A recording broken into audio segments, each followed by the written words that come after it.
Ao relatar as circunstâncias que conduziram ao meu confinamento neste asilo de loucos, tenho consciência de que minha posição atual criará dúvidas naturais acerca da autenticidade de minha narrativa.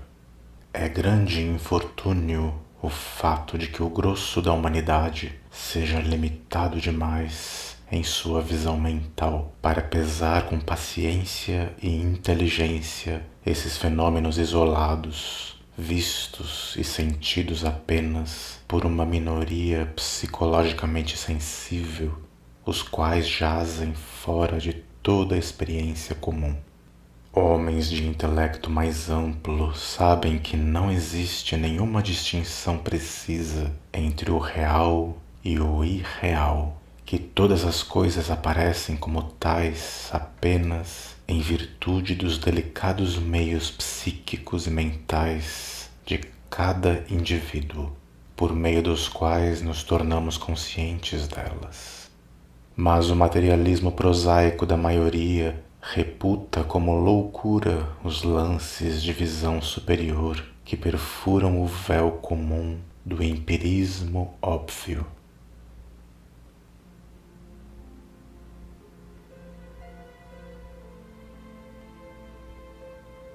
Meu nome é Jervas Dudley e desde a mais tenra infância tenho sido um sonhador e um visionário.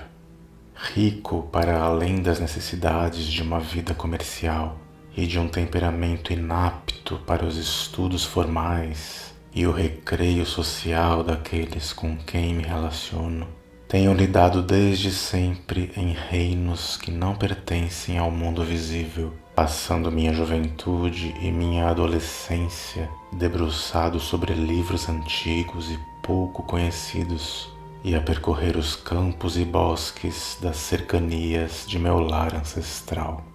Não creio que o que li nesses livros ou vi nesses campos e bosques fosse exatamente o que os outros rapazes leram e viram ali, mas sobre isso preciso falar pouco, pois que discorrer mais detalhadamente apenas confirmaria essas calúnias cruéis acerca de meu intelecto, que às vezes ouço sussurrarem os atendentes furtivos que me rodeiam.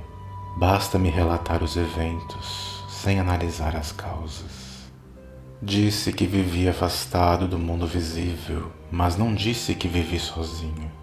Isso nenhuma criatura humana poderia fazer, desde que a falta da camaradagem dos vivos inevitavelmente se entra na companhia de coisas que não são ou não mais estão vivas. Próximo à minha casa existe um vale arborizado bastante singular, em cujas profundezas crepusculares eu passava grande parte de meu tempo a ler, a pensar e a sonhar. Pelas suas encostas cobertas de musgo, ensaiei meus primeiros passos de infância, e em volta de seus carvalhos grotescamente retorcidos se teceram minhas primeiras fantasias de juventude. Conheci as dríades dessas árvores e não raro assisti às suas danças selvagens sob os raios vacilantes de uma lua pálida. Mas acerca dessas coisas não devo falar agora. Falarei apenas da tumba solitária em meio ao matagal mais escuro do declive. A tumba abandonada dos Hydes, uma velha e nobre família cujo último descendente direto fora depositado em seus negros recessos muitas décadas antes de eu nascer. O pórtico a que me refiro é feito de granito ancestral, lavado e descolorido pelas névoas e pela umidade de muitas gerações. Escavada na encosta, apenas a entrada da construção é visível. A porta, uma pesada e proibitiva laje de pedra, pende de dobradiças de metal enferrujado e ligeiramente aberta. Jaz lacrada por pesadas correntes de ferro e cadeados, de acordo com um repulsivo costume de meio século atrás. A residência do clã cujos descendentes estão enterrados aqui coroou certa vez o declive no qual está a tumba, mas há muito tombou vitimada pelas chamas que desceram do céu na forma de um relâmpago. Daquela tempestade que à meia-noite destruiu essa lúgubre mansão, os habitantes mais velhos da região às vezes falam entre sussurros e inquietações, aludindo ao que chamam de ira divina, de um modo que nos últimos anos fez crescer vagamente o fascínio que eu sentia pelo sepulcro encravado na mata. Um homem apenas pereceu no fogo. Quando o último dos Raids foi enterrado neste local de sombra e quietude, a triste urna de cinzas veio de uma terra distante, para a qual a família se mudou quando a mansão pegou fogo. Não resta ninguém para colocar flores diante do portal de granito, e muito poucos se dão ao trabalho de enfrentar as sombras depressivas que parecem guardar estranhamente as pedras lavadas pelas chuvas. Jamais esquecerei aquele entardecer em que, pela primeira vez, me deparei com a semi-oculta Casa da Morte. Foi em pleno verão, quando a alquimia da natureza transmuda a paisagem silvestre numa única e quase homogênea massa de verde, quando os sentidos estão quase intoxicados com os mares afluentes de verdura úmida e os odores sutilmente indefiníveis do solo e da vegetação. Numa tal ambientação, a mente perde suas perspectivas. O tempo e o espaço tornam-se triviais e irreais, e ecos de um esquecido passado pré-histórico batem insistentemente contra a consciência enlevada. Durante o dia todo eu tinha estado a perambular através dos bosques místicos do vale, a conceber pensamentos que não há que discutir e a conversar com coisas que não há que nomear. Com apenas 10 anos, eu tinha visto e ouvido muitas maravilhas que a turba desconhecia e já era espantosamente maduro em certos aspectos. Quando, depois de abrir caminho entre duas touceiras de arbustos, subitamente deparei com a entrada da cripta, não tinha o menor conhecimento acerca do que encontrara. Os blocos negros de granito, a porta curiosamente semicerrada e os entalhes funerais sobre o arco não despertaram em mim quaisquer associações de caráter fúnebre ou terrível. Sobre sepulturas e tumbas eu sabia e devaneara bastante, mas fora poupado, devido ao meu temperamento peculiar, de todo contato com adros e cemitérios. A estranha casa de pedra escondida entre o mato na encosta constituía para mim apenas uma fonte de interesse e especulação, e seu interior frio e úmido, para dentro do qual eu espiava através da excruciante abertura, não me sugeria nada de morte ou decadência.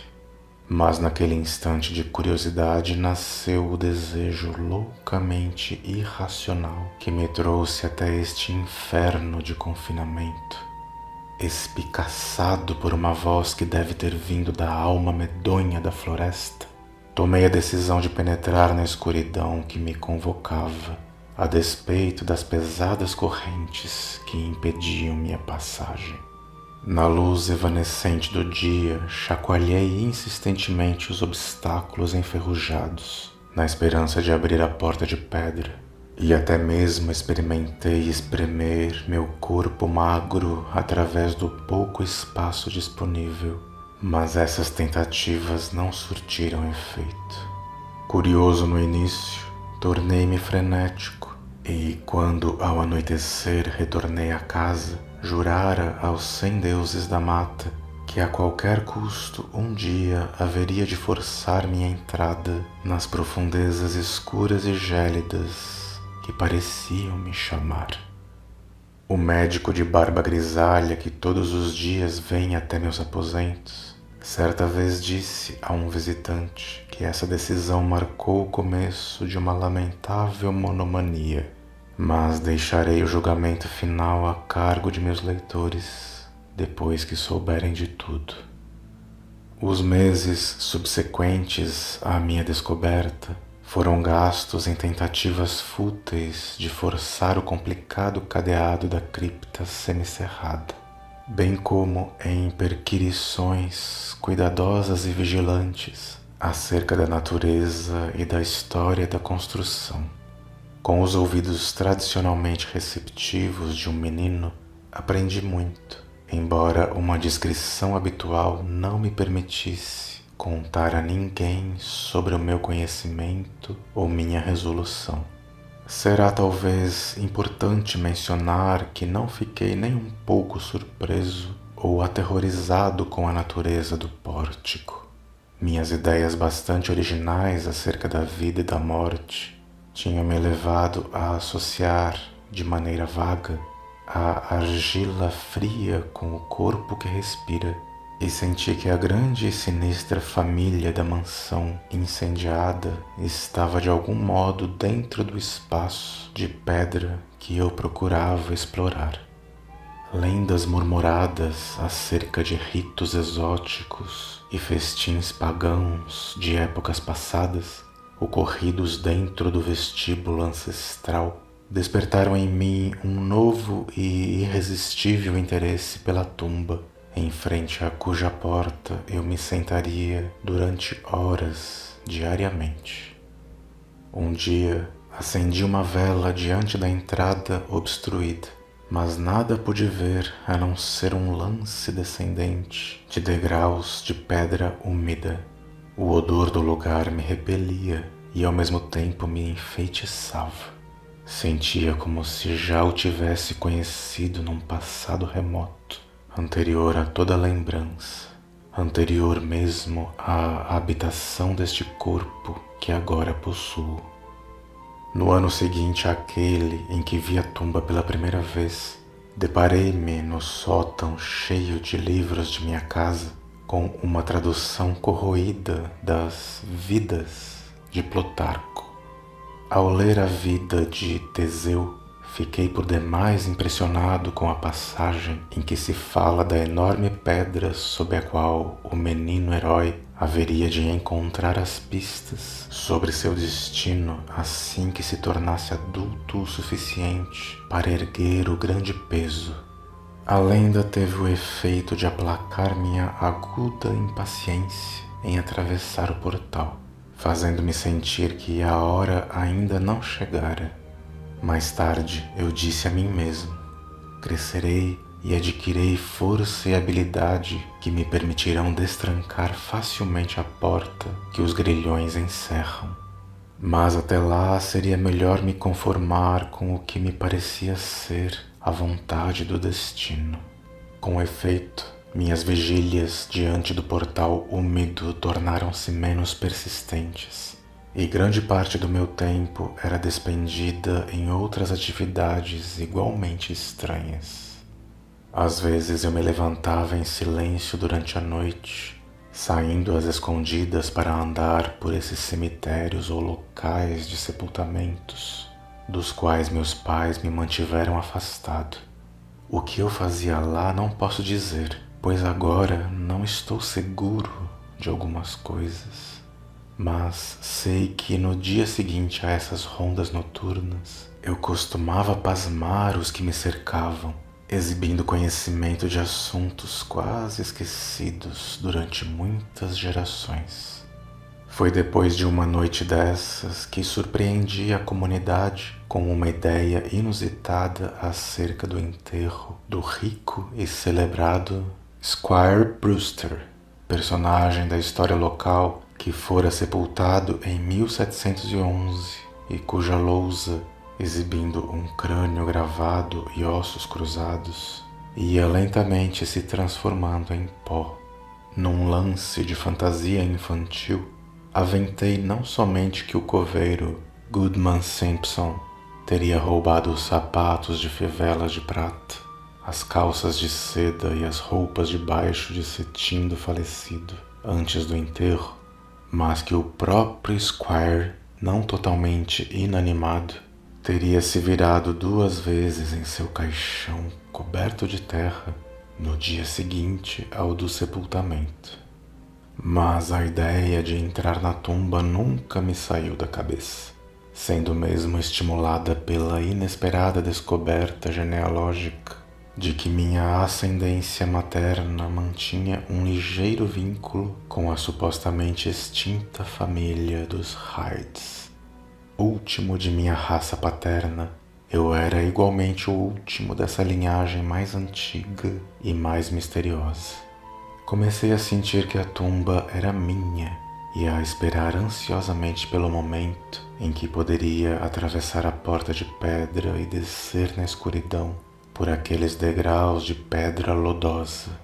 Adquiri o hábito de ouvir com atenção através da porta semi-aberta, preferindo as horas da quietude noturna para essa estranha vigília.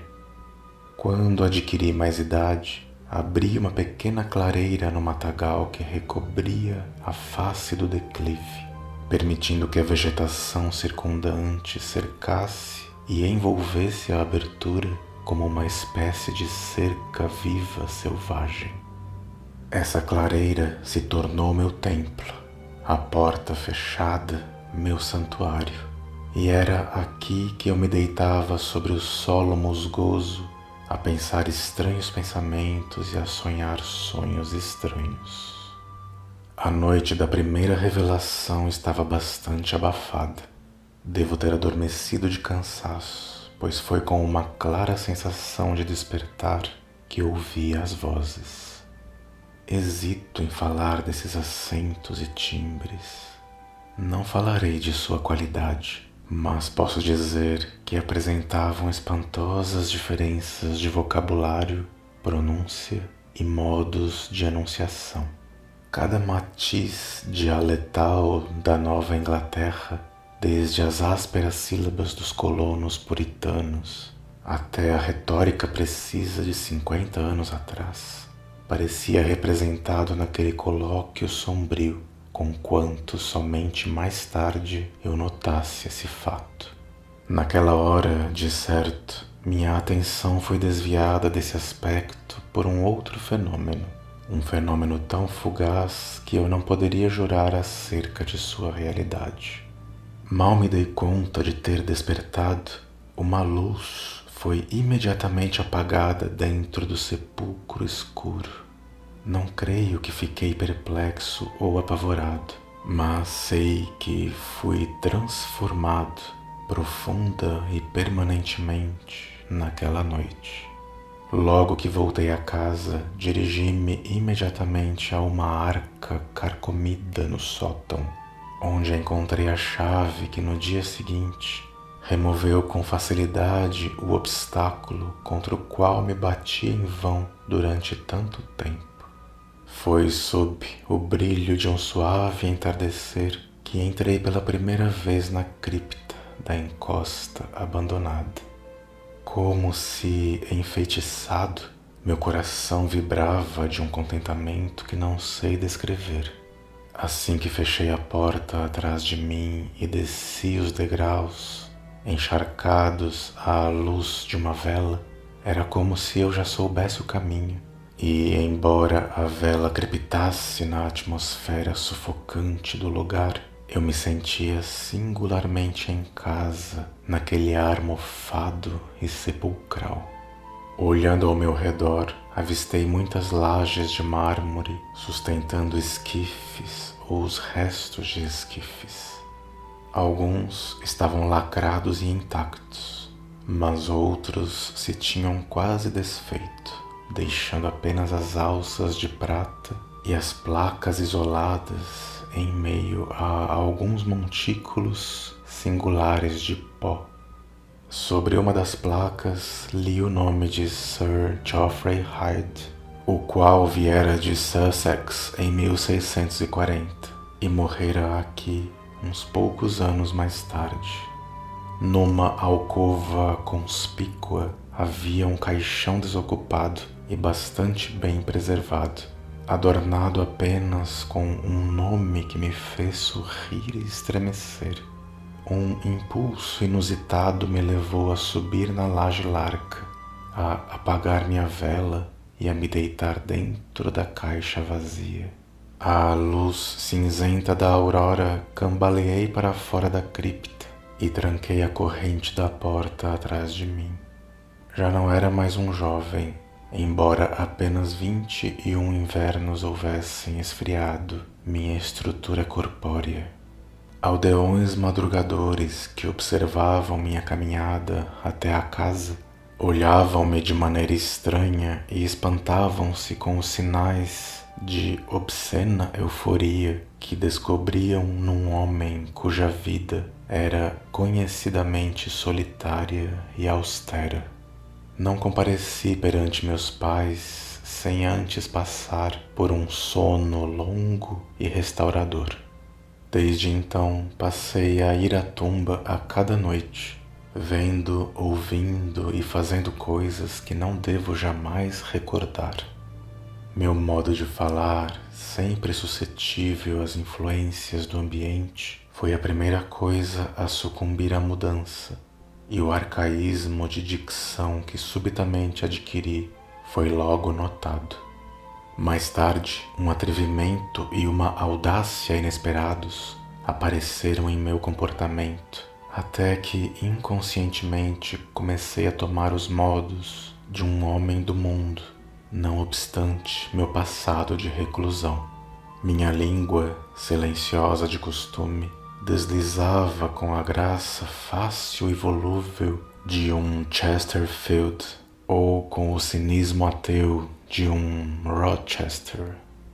Passei a exibir uma peculiar erudição, totalmente distinta do saber fantástico e monacal sobre o qual me esfalfara em minha juventude, bem como a cobrir as guardas de meus livros com fáceis epigramas de improviso, os quais evocavam acentos de Gay, Prior e a engenhosidade vivaz dos augustanos. Certa manhã, durante o desjejum, cheguei à beira do desastre ao declamar com acentos de efusão palpavelmente alcoólica de uma jovialidade setecentista, uma peça de jocosidade georgiana nunca registrada em livros, que dizia mais ou menos o seguinte: tragam aqui, meus rapazes, seus canecos de cerveja e bebam ao dia de hoje antes que já não mais seja. Encham seus pratos de bifes, empilhando-os em montanha, pois só beber e comer é o que da vida se ganha. Encham suas taças, pois a vida passa, e depois, ao rei e à amada, não há quem um brinde faça. O nariz de Anacreonte era vermelho, se diz, mas o que é um nariz vermelho quando se é alegre e feliz? Melhor ser vermelho agora, Deus me castigue, que estar branco como um lírio ou morto antes de o ano acabar. Venha, Betty, em festa, beije-me na testa, filha de estalajadeiro no inferno, não há como esta. Que o jovem Harry ainda esteja de pé nos causa surpresa. Logo há de perder a linha e entrar debaixo da mesa. Mas encham bem suas taças, passem-nas de mão em mão. Melhor embaixo da mesa do que debaixo do chão. Que reine o festim, que bebam por mim. Sob 7 palmos de terra não se ri tão bem assim. Que o diabo me carregue se mal me aguento de pé, e com todos os demônios, se de mim ainda dou fé. Aqui, patrão, mande Betty chamar um carro, que eu vou correr para casa, enquanto minha esposa não chegou. Alguém me sustente antes que eu me sente, que enquanto em cima da terra estou feliz e contente. Por essa época é que adquiri meu medo atual ao fogo e aos temporais. Indiferente até então a tais coisas, tinha por eles agora um indizível horror e me retiraria para os recantos mais profundos da casa assim que nos céus se anunciassem quaisquer sinais de eletricidade. Um de meus abrigos favoritos durante o dia era o porão arruinado da mansão que se incendiara, e na imaginação eu reconstituía a estrutura tal qual teria sido em seus primórdios. Em certa ocasião, deixei pasmado um aldeão ao conduzi-lo secretamente até um subporão de teto baixo, de cuja existência eu parecia saber a despeito do fato de ele ter ficado oculto e esquecido por muitas gerações. Por fim, aconteceu o que eu há muito temia. Meus pais, alarmados com a alteração de maneiras e aparência de seu único filho, começaram a exercer sobre meus movimentos uma amável espionagem, a qual ameaçava resultar em desastre. Eu nada dissera acerca de minhas visitas à tumba, tendo guardado meu propósito secreto com zelo religioso desde a infância. Mas agora me via forçado a ter cautela quando penetrava os labirintos da depressão brenhosa, não fosse estar sendo seguido às ocultas. Minha chave para a cripta eu a mantinha pendurada num cordão no pescoço, como um segredo que só eu conhecia. Nunca trouxe para fora do sepulcro qualquer das coisas que encontrei por entre aquelas paredes. Certa manhã, quando saí da tumba úmida e prendi as correntes do portal com pouca firmeza, observei num arbusto próximo a face horrorizada de um bisbilhoteiro. Por certo, o fim estava próximo, pois meu recanto fora descoberto e o objetivo de minhas jornadas noturnas fora revelado. O homem não me abordou, de modo que me apressei a chegar à casa, a fim de descobrir o que ele reportaria ao meu pai preocupado. Seriam minhas incursões para além da porta trancada, reveladas ao mundo? Imaginem com que espanto deleitoso ouvi meu espião informar a meu pai, num cauteloso sussurro, que eu tinha passado a noite na clareira em frente à tumba. Meus olhos baços de sono fixados na fenda da porta, não de todo fechada. Que milagre ocorrera a ponto de iludir assim esse observador? Convenci-me de que um agente sobrenatural me protegera. Na audácia que tal circunstância enviada do céu me dava, passei a ir, sem nenhuma dissimulação, à cripta, na confiança de que ninguém testemunharia minha entrada. Durante uma semana, provei à saciedade as alegrias daquele convívio sepulcral, o qual não descreverei, até que a coisa aconteceu e me vi arrastado para este maldito lugar de tristeza e melancolia. Não devia ter me aventurado a sair naquela noite, pois indícios de trovões relampejavam nas nuvens e uma fosforescência infernal subia do pântano ao fundo do vale. Também o chamado dos mortos estava diferente. Em vez da tumba na encosta, era o demônio que presidia o porão chamuscado no topo da elevação, que me acenava com dedos invisíveis. Quando saí de um matagal intermediário para o plaino diante da ruína, descobri, sob o luar nebuloso, uma coisa pela qual sempre esperara vagamente.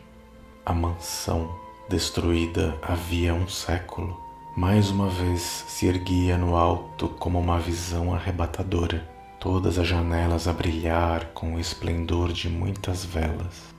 Pela longa estrada rodavam as carruagens da elite de Boston, enquanto a pé se aproximava um numeroso ajuntamento de janotas empoados, provenientes das mansões vizinhas. Misturei-me a essa multidão, conquanto estivesse certo de pertencer mais ao dos anfitriões que ao dos hóspedes. Para além do saguão havia música, gargalhadas e vinho em todas as mãos. Reconheci muitas faces, e as teria reconhecido melhor ainda se as visse ressequidas ou carcomidas pela morte e pela decomposição. Em meio a essa turba selvagem e estouvada, eu era o mais selvagem e o mais debochado. Alegres blasfêmias jorravam de meus lábios, e em chocantes gracejos eu desprezava as leis de Deus ou da natureza. Súbito, o estrondo de um trovão muito mais forte que a algazarra do imundo festim rompeu o telhado e fez baixar um enorme silêncio sobre a companhia turbulenta. Línguas vermelhas de fogo e golfadas de calor ardente envolveram a casa, e os participantes, tomados pelo pavor de uma iminente calamidade que parecia transcender os limites da natureza desgovernada, fugiram aos gritos noite adentro. Somente eu permaneci preso ao meu assento por um medo humilhante que nunca antes sentira. E então um segundo horror tomou conta de minha alma. Queimado vivo até as cinzas, meu corpo disperso aos quatro ventos, eu nunca poderia jazer no túmulo dos Hydes. Não estava meu caixão já preparado para mim? Não tinha eu o direito de descansar até a eternidade entre os descendentes de Sir Geoffrey Hyde? Ai, eu exigiria minha herança de morte, mesmo que minha alma vagasse através das eras à procura de uma nova habitação corpórea que a representaria sobre aquela laje desocupada na alcova da cripta. Gervas Hyde não deveria jamais compartilhar do triste destino de Palinuro. Quando o fantasma da casa incendiada desapareceu, encontrei-me a gritar e a me contorcer loucamente nos braços de dois homens, um dos quais era o espião que me seguira até a tumba. A chuva caía torrencialmente, e sobre o horizonte, na direção sul, viam-se os clarões dos relâmpagos que há pouco tinham passado sobre nossas cabeças. Meu pai, a face transtornada de pesar, estava ao lado, enquanto eu ordenava aos berros que me colocassem na tumba, admoestando frequentemente os meus capturadores para me tratarem com a máxima consideração. Um círculo escuro sobre o piso do porão arruinado sugeria uma carga violenta dos céus. E era nesse local que um grupo de aldeões curiosos estava a examinar com lanternas uma caixa pequena de fabricação antiga que a explosão do raio trouxera à luz. Cessando minhas contorções fúteis e sem sentido, observei os espectadores enquanto olhavam o pequeno tesouro e obtive permissão para compartilhar de suas descobertas. A caixa, cujo fecho tinha se partido com o golpe que a desenterrara, continha alguns papéis e objetos de valor, mas eu só tinha olhos para uma coisa. Tratava-se da miniatura em porcelana de um homem jovem usando uma peruca caprichosamente encaracolada, a qual portava as iniciais JH. Quanto à face, sua conformação era tal como se eu estivesse a me olhar no espelho. No dia seguinte, trouxeram-me a este quarto que tem grades nas janelas, mas tenho sido informado sobre certas coisas por um homem velho, de mentalidade rude, por quem nutro simpatia desde a infância, o qual, tal como eu mesmo, também é amante dos cemitérios. O que ousei relatar de minhas experiências na cripta trouxe-me apenas sorrisos de piedade.